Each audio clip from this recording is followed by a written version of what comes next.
Good morning, everybody, and thank you for joining us for our cup of coffee time. Yeah. So we wanted to do something really special for our dad because Father's Day is coming up. And we're going to try not to be emotional, but too late, already happened. One of the first things I want to say first is, any man can be a father. Any of them can be ultimately can be a father, but it takes a special man to be a dad.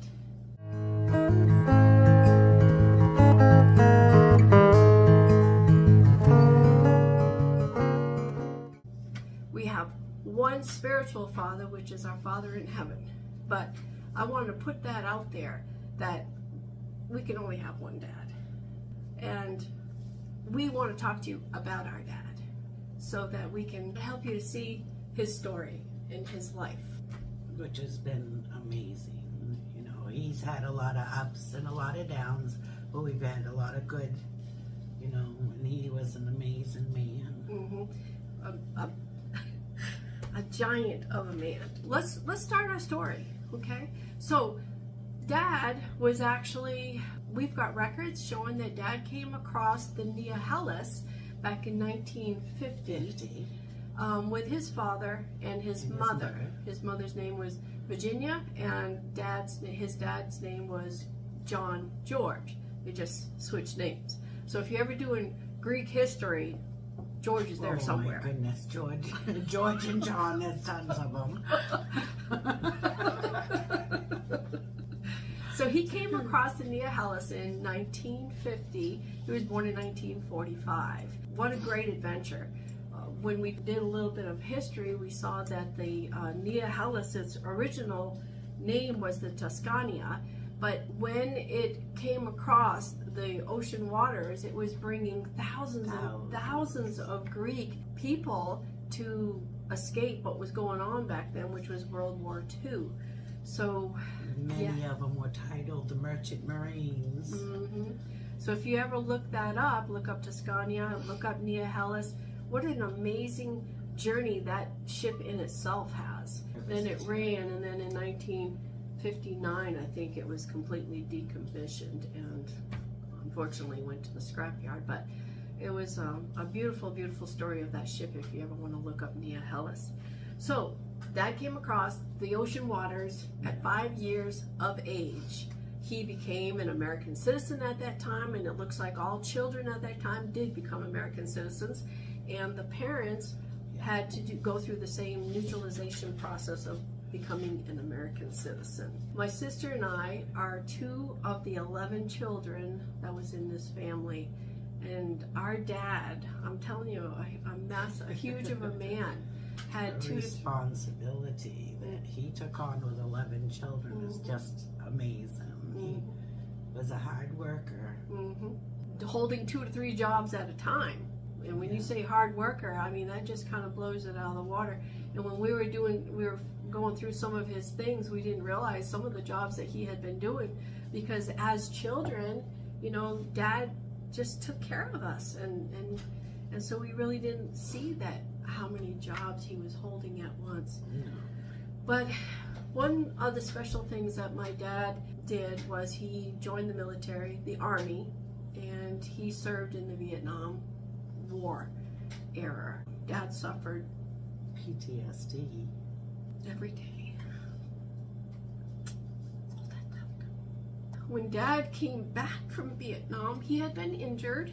He received shrapnel in the knees. And he had his Purple Heart. Yep. Among a lot of other medals. Yeah. So when he was injured, there was no communication coming back and forth. And I remember Mom had mentioned that nobody knew where he was. They didn't tell anybody when they were in the hospital at that time. So nobody knew anything until Dad actually was able to communicate back that he was okay and what happened to him. So Dad, amongst all his many jobs, was a member of the VFW in Bingham, Maine. He served 30 years in the Upper Kennebec Valley Memorial Ambulance Service. say all that in Anchor. We've got so many good histories. We found a newspaper clipping of Dad bringing in new equipment to the ambulance service. Dad was one of the founders. Yeah, of the Upper Kennebec Valley Ambulance Service, yeah. And if it hadn't been for Dad's perseverance, I don't know how it would have come about, but he basically dedicated the rest of his life after Vietnam to helping people. Mm-hmm. And he had the biggest heart. Even through all the sufferings, he still continued to help, to reach out to people. Even with his 3 jobs, he still took time for us too. Yeah. When one of the stories is when he took us fishing. I remember my brothers always had a fishing pole, but I remember the day that Dad came home because I really wanted to go fishing. Lined right up. All lined up on the shore there and going catfishing. And boy, did we get some good fish. Goodness. There were several places he loved to go. China Lake. China Lake. Yeah. Where the catfish were. Jackson Pond. Mm-hmm. Mm-hmm. Wyman Lake too. Wyman Lake. Yeah. We went there. Went several. We'd pile everybody up in a van. You know, we had that van forever. It would, I don't know, it would break down and come back. Somehow. But that was, they had 3 sets of seats in it, wasn't there? Mm-hmm. It was a huge van. We had a big family, 11 children and 2 adults. And we kept getting bigger and bigger every year, so you had to find room.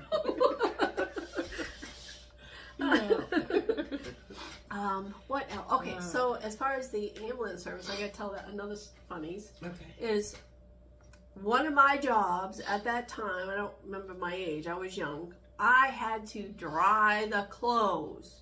Okay, well, doing laundry wasn't my thing that I wanted to do, but I was told I had to get this done before Mom got home. Well, I packed that dryer full of all the clothes that needed to be dried because I just wanted it done. But at the house that we grew up in, the dryer and wash machines were down in the basement. Everybody hated to go down there. But that's where the wash machine and dryers were. Go ahead, finish. Well, consequently, we ended up with a fire because I didn't know anything about a lint. You got to take out of the trap. I didn't know anything about that. Well, we ended up with a fire, and so the fire department got called. And guess who's on the fire department? And the ambulance. The ambulance. I was Dad, and just down the street where we live, which was Maple Street. Let's see. He and Mom had the Fran's Bakery at the time, which was right at the corner. Right at the corner of our street. Murray Street. Murray Street, yeah. So next thing we know, Dad's coming down the road on a bicycle. He wasn't going slow either. He was coming. You tell the story. You remember. Oh my God, he jumps off the bike, runs around back, because in the basement, you can not only go down through the house, down the stairs, but the basement around the back of the house had the doors. You know, in the older style houses, you can go down into your cellar through these big doors. Well, he runs back there, drops the bike, or maybe he drops the bike, runs back there, flings those doors open, and starts giving everybody orders. But he had it all under control. The smoke was dissipating finally. Oh, goodness. And he handled it well, and I confessed years later that was me. But he didn't punish me or anything for it. Yeah, I was just so thankful Dad was there to keep the house from burning down. It shocked all the kids watching him riding a bike. We never knew Dad could ride it. Well, it was the talk of the house for quite a while. Yeah. Dad could ride a bike? I guess once you learn, you're good to go. Once you've learned once. Dad also worked at the Village Candlelight as a chef. He went into the military. He went in as a cook, eventually got pulled from being a cook because they ran out of men out there in the field. So he ended up, going into infantry from being a cook. Not something that he was looking for, but that's what happened at the time. One of the stories about the Village Candlelight was when I was there and Dad was showing me what a good fish and a bad fish is. Okay. So he had a bucket of water, salt water, and all the fish that would come in a crate from the trucks would come in on a crate, and he would dump them all in this salt water. And if it was a bad fish, like what we call suckers, the worms from the fish would float to the top, and it just grossed me out to where I don't know, is this a good fish or bad fish? And so as I grew up, when I was on my own, I would throw them in the water to make sure they were good before I ate it, because I remember, I'll never forget that. Another time that we can remember with Dad cooking. Dad was always cooking for everybody. Always cooking. Barbecues. Oh, he loved his barbecues.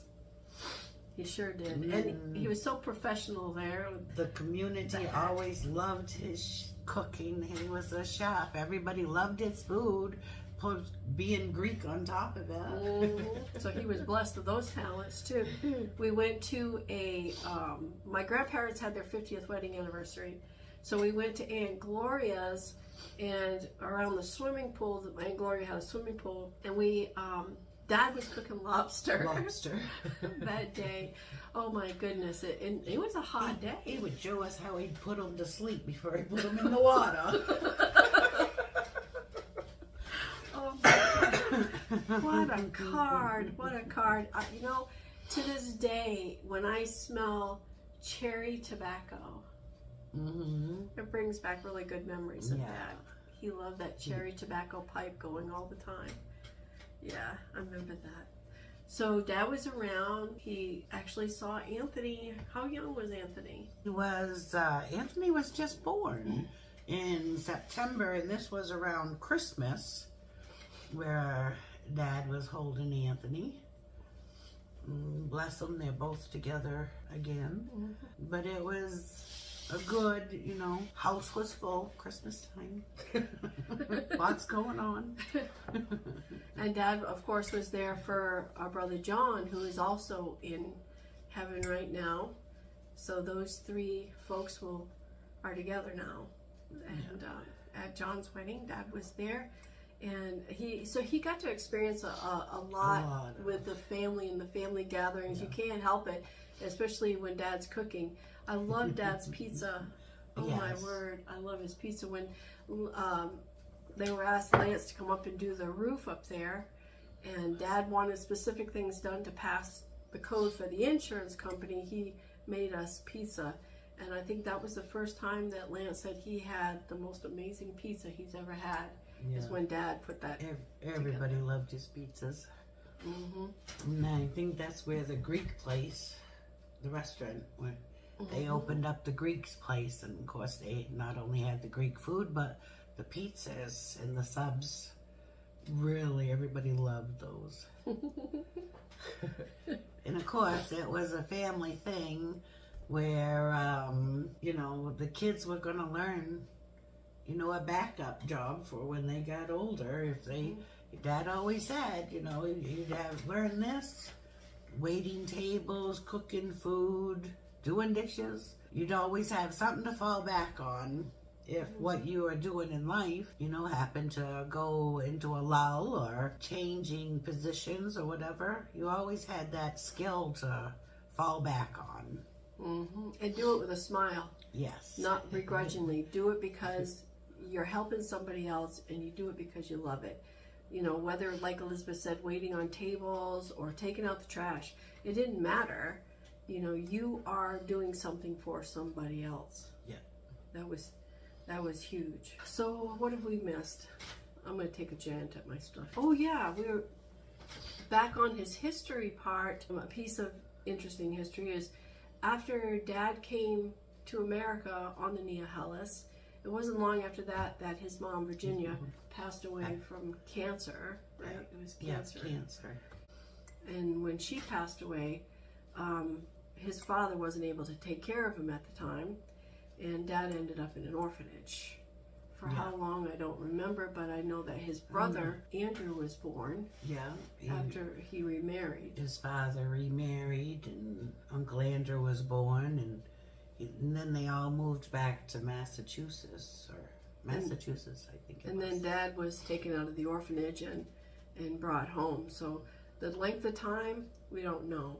But I know that Dad talked about the orphanage, and it still bothered him a lot, not knowing why he was there and not with his dad. But on the other side of the coin, his dad was also a member of the Merchant Marine, not able to take care of a child. His aunt was sick. So didn't have a relative to help take care of him either. Godmother, I think Dad always called her the godmother. So, I mean, life was hard for Dad at that time. Coming into a new country, not having anybody, and then living in an orphanage for a short period of time. We had learned, or have learned, and still are learning, a lot about the Tatakis side of the family. So, some good, some bad, some wows. But, and we can't make judgments. We weren't there in that time, in that situation. We're here today. We move forward. That's what we can do. Mm-hmm. Hey, did Dad teach you how to drive? Yeah. Me too. I loved it because Dad was not a kind of person, just smoothly. And if I made a corner too sharp or too tight, he said, "Robbie Dobby, you might want to make that a little wider next time." Just as calm as can be. I love being with Dad because he puts you at ease. Yeah. And you're able to do your thing. And if you don't know, you just tell him, I'm not sure I know how to do that. He'd explain it so peacefully. Oh my goodness, I know the first many years ago. The first ambulance call I went on with Dad was a heart attack. Oh, wow. The adrenaline rush and everything, we're doing our thing, and I was on the cot taking care of what I needed to do with the person, and Dad's beside me just calmly talking, though he's excited too, but he's calm and doing his thing, and it just helps you stay calm. Mm-hmm. He did a lot, The first time I went on the ambulance, and it was in the middle of the night, and I don't know, I was 15, I guess, at the time, and it was a pregnant woman getting ready to have her baby, and Dad handed me a stethoscope and the blood pressure kit. So I put the blood pressure cuff on, no problems. And I was feeling anxious because she was doing a lot of screaming. And Dad would just say, just focus on what you're doing. Just focus on what you're doing. This is perfectly normal. So I put the sphygmometer underneath the cuff, but I had the small bevel side down, not the bigger bevel. And I said, "Dad, I'm not getting anything. I know she's alive. I just can't hear anything." She was screaming, and Dad kindly came up and he said, "Robbie Dobby, turn your bevel over." So I turned my bevel over, and I got a blood pressure reading. It's amazing what you hear. I know. Oh my God. But it was so in the spur of the moment. It was such an anxious moment that, I'm just trying to do this to get it done because it has to be done, and the woman is just carrying on so much. I couldn't think, and we're talking about 2:00 in the morning. It's just oh my goodness. And then there's other times that the excitement and adrenaline would be a good thing. I think I was going around the S-curves. There was a couple visiting Maine from France who were in that bad accident. And everybody's adrenaline was going. I think I was first responder that year because I had moved further north. And by the time the ambulance and Dad got up there, and we're waiting for we have to wait for the jaws of life, because at that time, I believe it was on the fire department. And Dad just could not wait. The lady could not wait. It was precious time that was ticking by that she needed assistance. I remember him just ripping. He just ripped that car apart. We got her out, and bless her soul, she was pretty damaged. And we got her to the hospital. It was a year or two later. Dad had gotten a letter from her thanking him. Those are those little things that Dad did that he was being recognized for. It was... he was recognized for 30 years being on the ambulance service. Yeah. And the last one that we found in the paper said that they put a statement in that we got it from here. That not only people that he has worked with, but as with a lot of people, your people you work with become family. There's a lot of good. If someone needed help, Dad would be the one to take his shirt off his back and give it to you if he needed it. If you needed it. He was an amazing man. Yeah. One time, when I came downstairs from being upstairs, I came down, I wasn't feeling good, and I heard Dad down there talking with Mom, and, if there's something not right, Dad is the first person to do something about it. And I went downstairs because I just didn't feel right, and I couldn't sleep, and I had been crying, and Dad had asked me what was wrong, and no sooner did he ask me that, I was passed out on the floor. Oh, your appendix. Yeah, but Dad scooped me up from what everybody said, and he took me to the hospital. Yeah. Because I had stomach problems prior to that, but everybody kept saying it's girl problems, it's girl problems, it's girl problems. Dad was right there. He took me to the hospital and said, "This is not girl problems." Ended up being my appendix. Oh my goodness. Oh my goodness. And then in the wintertime, behind the house, we weren't supposed to go outside the yard. Well, behind the house is a steep hill. What kid would not want to go up there and go sliding? We did. Well, this particular day, coming down Devil's Run, because that's what we called it, Devil's Run, John ended up wrapping himself around a tree, wasn't it? Yeah. Oh. And then John came down to the house and went in the bedroom, and he was in a lot of pain. He was. And it was hours. Hours had gone by. I remember seeing the sun, and then when I went to go check on John, the room was getting dark. And I was so afraid because John started seeing things in the room. Yeah, and Dad rushed him to the hospital that time, which was a blessing. Yeah, we came out, and I had first one to tattle. I was always good at tattling. I was the first one. I came out, and I said, Dad, John is not doing well. John is sick. And he said, well, what's wrong with him? And I said, we went sledding down Devil's Run. And he went running in there and to check on John, and I remember him lifting up his eyelid and stuff and looking at him and said, he's got to go.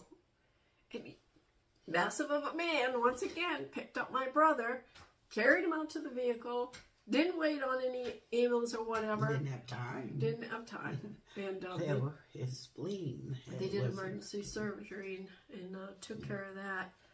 Yeah. So there's bad and there's a lot of good. Yeah, but Dad was there. Dad was our, he was the icon. He was our savior, We looked up to Dad, a lot. If something was wrong, we'd always call Dad. Yeah. And I loved my times with him recently where I could sit down and talk with him about the PTSD. We were able to share some things back and forth, and, Dad suffered. Yeah, he suffered daily. But, with all the things that he was doing, and plus he was going to the VA, and things started getting a little bit better, But then he started getting sick, and so it kind of went backwards. We're just so thankful to have him as our dad. Yeah.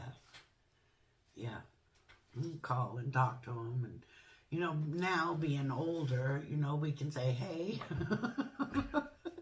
what about this time? He would talk. He'd ask us, well, why didn't you tell me then? It's like, well, we were afraid of a woman. But Dad never laid a hand on me, and I don't think he never laid a hand on the girls. The girls never got touched. No, when the boys needed a whooping, they got it. That wasn't always a good thing, but we lost our dad January 5th of this year, 2023, and where Memorial Day, Father's Day is coming up. We thought we'd share. We thought we would share our dad. He was a great person. Mm-hmm. I got to speak to Dad a couple days before he passed. Yeah. And told him I loved him, and he said, he returned that too, and said, I love you too, honey. And it's so good to hear those words. And he talked about Jesus, and I know where he's at. Yeah, he's there, looking after us, probably shaking his head, going, "What are you doing now? What?" Didn't I teach you better? Well, thank you for hanging in there with us, and as we tell some of the little snippets of what our dad was to us and what we know, for sure, because we lived several years of that.